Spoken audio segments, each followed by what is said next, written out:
Hello friends, welcome to my YouTube channel. आप देख रहे हैं स्टॉक बुलिश एज। फ्रेंड, हम बात करेंगे अगर अमेरिका 500% तक का टैरिफ इंडिया पे लगा दे तो इससे इंडिया पे क्या असर पड़ेगा और स्टॉक मार्केट के किन सेक्टर पे ये असर जो वो ज़्यादा देखने को मिलेगा और कौन कौन से स्टॉक इसके चपेट में आ सकते हैं, इन सब के बारे में इस वीडियो में बात करेंगे।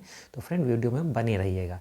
फ्रेंड, अगर अमेरिका जो है 500% का टैरिफ लगा देता है तो इससे इंडिया पे क्या क्या असर पड़ सकता है। तो फ्रेंड, ऐसा है कि रशियन पे जो काफ़ी सारे सैंक्शन लगाए जा रहे हैं और एक ऐसा कानून लाया जा रहा है अमेरिका में जो रशियन सेंसस एक्ट के नाम से है। अगर ये कानून पास हो जाता है, जो कि अभी तक पास नहीं हुआ है, अगर पास हो जाता है तो रशिया से जितने भी लोग ऊर्जा स्रोत के जो चीज़ें खरीदते हैं जैसे पेट्रोल, यूरेनियम, तो इन सब पे होगा क्या कि जो भी देश इससे बाई करते हैं रशिया से, उन सभी देश पे जो वो ये टैरिफ लगा दिया जाएगा।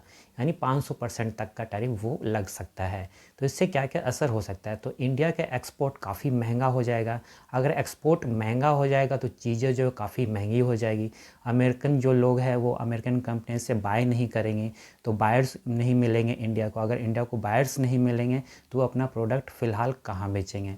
तो इससे होगा क्या कि एक्सपोर्ट एक तो महंगा हो गया।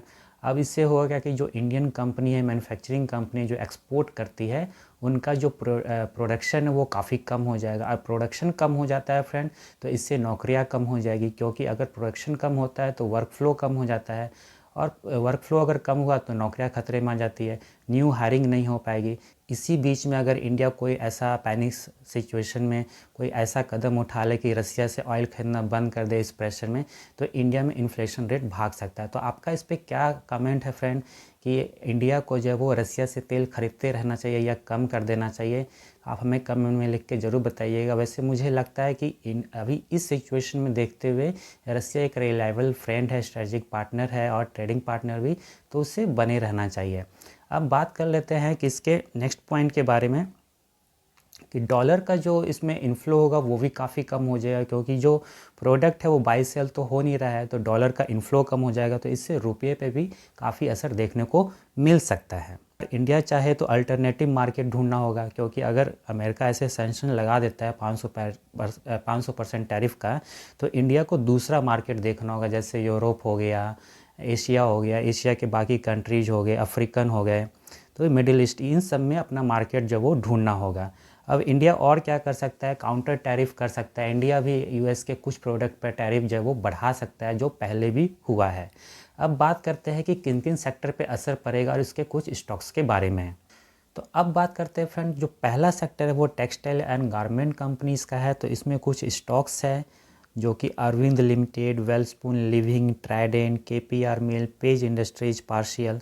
तो इन सब स्टॉक जो है वो टेक्सटाइल और गारमेंट कंपनी से रिलेटेड जो मैन्युफैक्चरिंग वगैरह करती है, और इनका जो मार्केट सबसे बड़ा है वो यूएस मार्केट है। अगर यूएस मार्केट ऐसा टैरिफ लगा देती है तो सबसे ज़्यादा जो असर पड़ेगा वो टेक्सटाइल एंड गारमेंट सेक्टर में ही पड़ेगा। तो ये सारी कंपनियां जो आप उसको देख सकते हैं फ्रेंड, देखना है आपको, अवॉइड करना है, क्या करना है, अपने फाइनेंशियल एडवाइजर से ज़रूर सलाह लीजिएगा, क्योंकि सबसे ज़्यादा रेवेन्यू जो है वो यूएस एक्सपोर्ट से ही इन्हें आता है। अब बात करते हैं नेक्स्ट सेक्टर के बारे में। तो नेक्स्ट सेक्टर है फ्रेंड जेम्स एंड ज्वेलरी का। अगर टैरिफ लगता है तो इन सेक्टर पे भी काफ़ी असर देखने को मिल सकता है, जैसे टाइटन हो गया, राजेश एक्सपोर्ट्स हो गया, इन सब कंपनी पर असर देखने को मिल सकता है। तीसरा है गोल्ड डायम इंटरनेशनल, तो इन सब कंपनी पर असर देखने को मिल सकता है। ऐसा क्यों फ्रेंड, क्योंकि जो यूएस में है वो लग्जरी डिमांड ज़्यादा होती है इन सब की गोल्ड को लेकर के, तो ये काफ़ी सेंसिटिव होती है। यानी सूरत डायमंड इंडस्ट्री और मुंबई जो है ये काफ़ी ज़्यादा इम्पैक्ट होंगे इस टैरिफ से। अब तीसरे सेक्टर की बात कर ले फ्रेंड, तो तीसरा सेक्टर है ऑटो एंसिलरीज का, इंजीनियरिंग का, ऑटो पार्ट्स मेकिंग कंपनी का। क्योंकि होता क्या है कि जो यूएस में है फ्रेंड, वो काफ़ी सारी जो ऑटो कंपनी हैं यूएस में, जो कार मेकिंग कंपनियां, वो कुछ पार्ट्स जो वो इंडिया से मंगाती है, यूँ कहे तो काफ़ी सारा पार्ट जो वो इंडिया के कंपनी से मंगाती है। तो ऐसे में इन सारे कंपनी पे असर पड़ सकता है, जैसे कि कुछ भारत फोर्ज हो गया, Motherson Sumi, endurance technology and Sona BLW. तो इन सब स्टॉक पे जो है वो असर देखने को मिल सकता है, यानी फॉल देखने को मिल सकता है। तो US and global auto company जो है वो पार्ट्स वगैरह सप्लाई करती है यहाँ से इंडिया के लिए, इंडिया से सप्लाई होती है, और टैरिफ बढ़ने पर क्लाइंट जो है फ्रेंड वो मैक्सिको या वियतनाम भी शिफ्ट कर सकते हैं। तो क्योंकि इंडिया जो अमेरिकन बायर्स होंगे वो अगर टैरिफ इतना लगा दिया जाएंगे वो दूसरे विकल्प तलाशेंगे, क्योंकि यहाँ से काफ़ी ज़्यादा प्रोडक्ट उनको महंगा मिलेगा। तो ऐसे में वो दूसरे विकल्प तलाशेंगे, यानी दूसरे कंट्री से अपना जो प्रोडक्ट है वो बाई करेंगे, इंडिया से शायद नहीं करेंगे। और जो नेक्स्ट सेक्टर जो इफ़ेक्ट पड़ेगा वो है केमिकल का। तो केमिकल जो प्रोडक्ट वो काफ़ी सारा जो वो यूएस में एक्सपोर्ट होता है, तो इससे भी काफ़ी ज़्यादा असर पड़ सकता है केमिकल सेक्टर में। तो यहाँ भी कुछ स्टॉक्स है फ्रेंड, जैसे आरती इंडस्ट्रीज, नवीन फ्लोरिन और दीपक नाइट्रेट। तो ये सब स्टॉक पे जो है वो असर देखने को मिल सकता है, फॉल इसमें देखने को मिल सकता है। क्यों? क्योंकि यूएस जो एक बड़ा ऑर्डर बायर है और चाइना से भी कंपटीशन जो ऑलरेडी हाई है, तो इन सब कंपनी पे भी असर देखने को मिल सकता है। और नेक्स्ट सेक्टर जो है फ्रेंड वो फार्मास्यूटिकल है। हालांकि ज़्यादा इम्पैक्ट इस पर नहीं पड़ना चाहिए क्योंकि बहुत ज़रूरी चीज़ें होती है, लेकिन कुछ असर देखने को यहाँ पे भी मिल सकता है। तो इसमें कुछ स्टॉक की बात कर ले तो Sun Pharma, doctor Reddy's, Cipla, Lupin, तो क्योंकि इन सब के जो कंपनी के प्रोडक्ट है वो काफ़ी ज़्यादा यूएस में सप्लाई होती है। तो अगर बात कर ले 500% टैरिफ के, तो 500% टैरिफ जो है वो डायरेक्ट अप्लाई नहीं हो सकता है, लेकिन कुछ बढ़ सकता है प्रेशर की वजह से। बिग क्रैश में कम देखने को मिल सकता है, लेकिन वोलेटिलिटी कम ज़्यादा या बहुत ज़्यादा देखने को आपको मिल सकती है इसमें। नेक्स्ट सेक्टर की बात करें तो नेक्स्ट सेक्टर है logistic and export linked companies का। तो इससे जुड़े हुए जितने भी स्टॉक है उन सब पे जो वो फॉलिंग प्रेशर देखने को मिल सकता है, जैसे शिपिंग कंपनियाँ हो गया, पोर्ट लिंक्ड कंपनीज हो गई। तो इन सब पे जो है वो असर देखने को मिल सकता है। अगर एक्सपोर्ट कम होंगे तो वोलेटिलिटी जो है वो कम हो जाएगी और चीज़ें जो वो एक्सपोर्ट कम होगी, इनफ्लो भी कम हो जाएगा डॉलर का। तो इन सब जो है वो सेक्टर जो आपको काफ़ी ध्यान में रखने होंगे। और बात कर ले कि अगर आईटी सेक्टर की, तो आईटी सेक्टर का कुछ ज़्यादा प्रभाव नहीं होगा क्योंकि आईटी सर्विस पे डायरेक्ट जो वो टैक्स अप्लाई नहीं होता है। तो ये सेफ़ है एक तरह से कहे तो, या यूँ कहे तो कम, बहुत ही कम इम्पैक्ट पड़ेगा।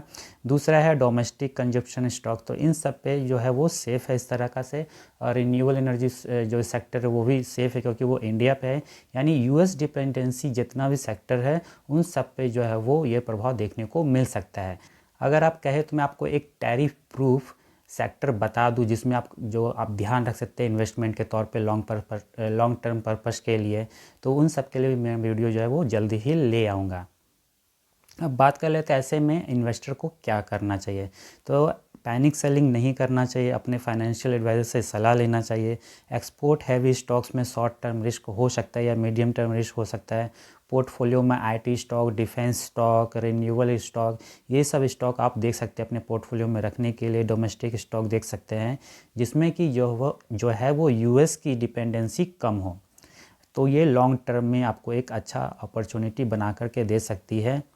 तो फ्रेंड, अगर आपको वीडियो का एनालिसिस अच्छा लगा है, वीडियो पसंद आया है, तो वीडियो को लाइक कर दीजिएगा, हमारे वीडियो को शेयर कर दीजिएगा अपने फ्रेंड्स फैमिली के साथ। अगर हमारे चैनल पर नए हैं तो हमारे चैनल को सब्सक्राइब कर लीजिएगा। मिलते हैं आपसे नेक्स्ट वीडियो में। वीडियो देखने के लिए धन्यवाद।